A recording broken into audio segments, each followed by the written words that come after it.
छत्रपति संभाजी महाराज के जीवन पर जब से फिल्म आई है छावा, उसके बाद से औरंगजेब को लेकर चर्चाएं काफ़ी तेज हैं। अब महाराष्ट्र में समाजवादी पार्टी के विधायक अबू आज़मी ने औरंगजेब की तारीफ में कसीदे पढ़ दिए, जिसके बाद से महाराष्ट्र की राजनीति में एक विवाद छिड़ गया और अब उन्हें सदन से निलंबित कर दिया गया है इस सत्र के लिए। पूरा मामला क्या है, इसके पीछे की राजनीति क्या है, तमाम जानकारी के साथ न्यूज़ रूम में हमारे साथ गौरव जी मौजूद हैं। बताइए विकास, शुरू करते हैं आज की। जब महाराष्ट्र विधानसभा की कार्रवाई शुरू हुई तो पार्लियामेंट्री अफेयर्स मिनिस्टर हैं चंद्रकांत पाटिल, बीजेपी के नेता और मंत्री हैं। उन्होंने कहा कि उन्होंने एक प्रस्ताव दिया कि अबू आज़मी को हटाना चाहिए जो है, और उसके बाद उनको निलंबित कर दिया गया पूरे बजट सत्र के लिए जो है। लेकिन उन्हें निलंबित क्यों किया गया? उन्होंने एक बयान दिया कि वो औरंगजेब को क्रूर शासक वो नहीं मानते हैं। औरंगजेब ने कई मंदिर बनवाए और उन्होंने कहा कि जो छावा फिल्म आई है उसमें गलत इतिहास दिखाया जा रहा है। औरंगजेब ने उन्होंने एक घटना बताई कि बनारस में एक छोटी लड़की से औरंगजेब का एक सिपह सलार शादी करना चाहता था। औरंगजेब ने उसको रोका और वहाँ पंडितों के लिए एक मंदिर बनवाया जो है। इसके बाद जो है पूरी राजनीति गहमा गहमी शुरू हुई और जो पूर्व मुख्यमंत्री हैं एकनाथ शिंदे, डिप्टी सीएम है इस समय महाराष्ट्र के, उन्होंने विधानसभा के अंदर कहा कि अबू आज़मी देशद्रोही है और उसको इस सदन में रहने का अधिकार नहीं है और उसने छत्रपति शिवाजी और संभाजी महाराज का अपमान किया है। और उसके बाद बयानबाजियां हुई और आज अबू आज़मी को निलंबित कर दिया गया है महाराष्ट्र के विधानसभा से बजट सत्र के लिए। अच्छा, ये जो औरंगजेब का मुद्दा है, इससे राजनीति वहाँ की महाराष्ट्र की किस तरह से बदल चुकी है, इसके पॉलिटिकल मायने क्या हैं? कहा यह भी जा रहा है कि किसी विवाद से हटाने के लिए इस तरह के चीज़ को आगे बढ़ाया जाए। देखिए, पॉलिटिक्स में हर कोई टाइमिंग देखता है और जब ये अबू आज़मी का औरंगजेब वाला बयान आया और जब उनको हटाया गया है तो उस समय पर फडणवीस सरकार के जो मंत्री हैं धनंजय मुंडे, उनका इस्तीफ़ा कल हुआ है और उन पर आरोप लगे कि उनका जो एक करीबी है वो मास्टरमाइंड है एक सरपंच के मर्डर के मामले में।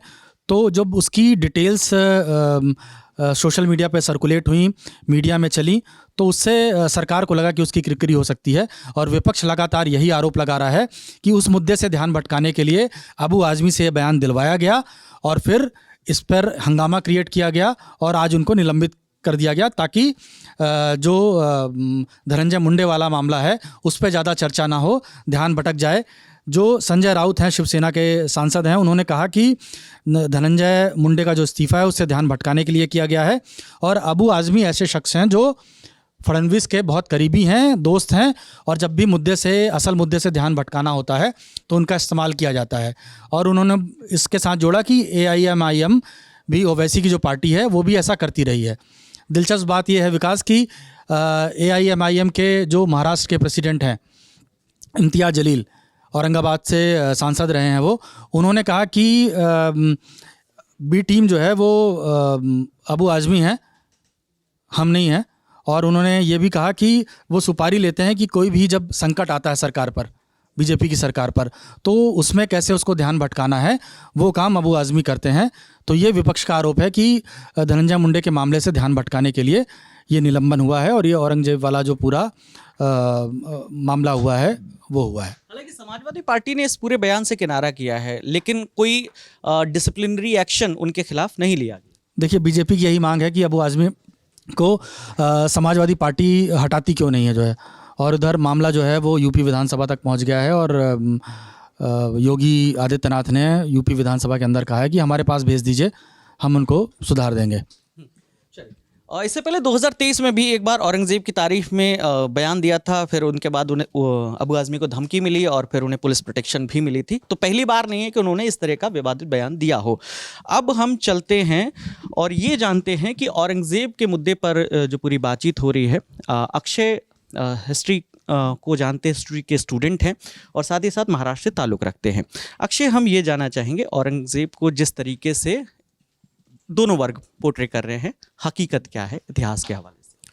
तो अभी हम हैं 2025 में और एक बादशाह जो 1658 में मुग़ल बादशाह बना है, हम उसको आज के लेंस से देख रहे हैं। तो जैसे अबू आज़मी के जो भी बयान है, जो भी है, महाराष्ट्र की आपको पॉलिटिक्स देखनी पड़ेगी। महाराष्ट्र जो शिवाजी महाराज को लेके हम हिंदवी स्वराज कहते हैं, तो हमेशा से स्वराज जो है यानी कि बाहर का कोई आके यहाँ रूल नहीं कर सकता, वो स्वराज है। तो वो संकल्पना शिवाजी महाराज ने, छत्रपति शिवाजी महाराज ने दी है। तो महाराष्ट्र की पॉलिटिक्स में वो अस्मिता की लड़ाई है। तो हमेशा से अगर शिवाजी महाराज और औरंगज़ेब का ऐसा नाम साथ में आता है तो बहुत सेंसिटिव मामला हो जाता है। और हर कोई चाहेगा कि औरंगज़ेब की तारीफ़ ना हो, क्योंकि वो अस्मिता की लड़ाई है। और अगर उनके बयानों को देखें कि क्या उन्होंने मंदिर बनवाए, तो हाँ, औरंगज़ेब ने मंदिर भी बनवाए हैं।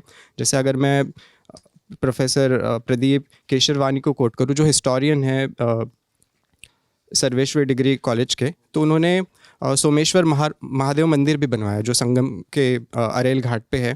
और उन्होंने चित्रकूट का बालाजी मंदिर भी बनवाया है औरंगज़ेब ने। और जब ये मंदिर बनवा रहे हैं, उसके साथ साथ मंदिरों को रेवेन्यू मेंटेनेंस के लिए वो गाँव भी दे रहे हैं कि ताकि उनका रख रखाव भी हो। तो वो औरंगज़ेब, उनकी ये भी छवि है। पर जब ये कॉन्वर्सेशन महाराष्ट्र में हो रहा है तो हमें शिवाजी महाराज के साथ देखना पड़ेगा, क्योंकि वो मराठी अस्मिता और स्वराज की लड़ाई है। तो हमेशा से ये कंट्रोवर्सी रहेगी। और अभी ये छावा मूवी को लेके और उनकी क्रूअल्टी के लेके बात होती है, तो मैं फिर से कहूँगा कि हम 2025 में बैठ के उस आदमी को जज कर रहे हैं जो 1658 में मुग़ल बादशाह बना था। तो वो दौर ही है क्रूअल्टी का, क्योंकि मुग़लों के बारे में हमेशा से ये कहा गया है कि या तो आप तख्त पे बैठेंगे या ताबूत में, अगर आप आपके भाइयों को नहीं मारेंगे तो आपका भाई आपको मार देगा। तो औरंगज़ेब वो शख्सियत है।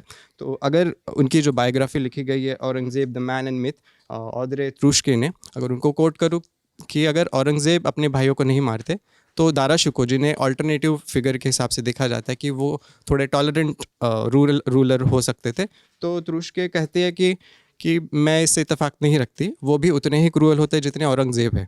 तो वो हिस्टोरिकली वो वैसे फिगर है। तो एक पक्ष मानता है कि बहुत ही महान शासक थे, एक मानता है कि बहुत ही क्रूर शासक।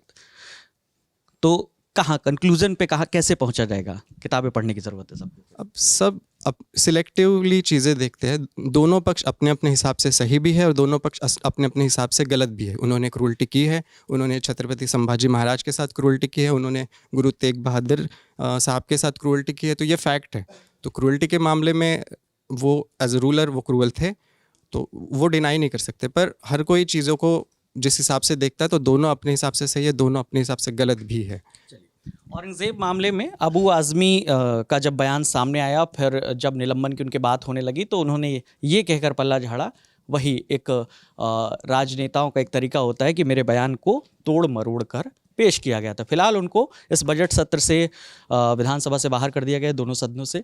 और अब मांग हो रही है कि उन पर समाजवादी पार्टी भी एक्शन ले। अब उत्तर प्रदेश में मुख्यमंत्री योगी आदित्यनाथ का भी यही कहना है कि समाजवादी पार्टी इनके खिलाफ कोई एक्शन क्यों नहीं लेती है।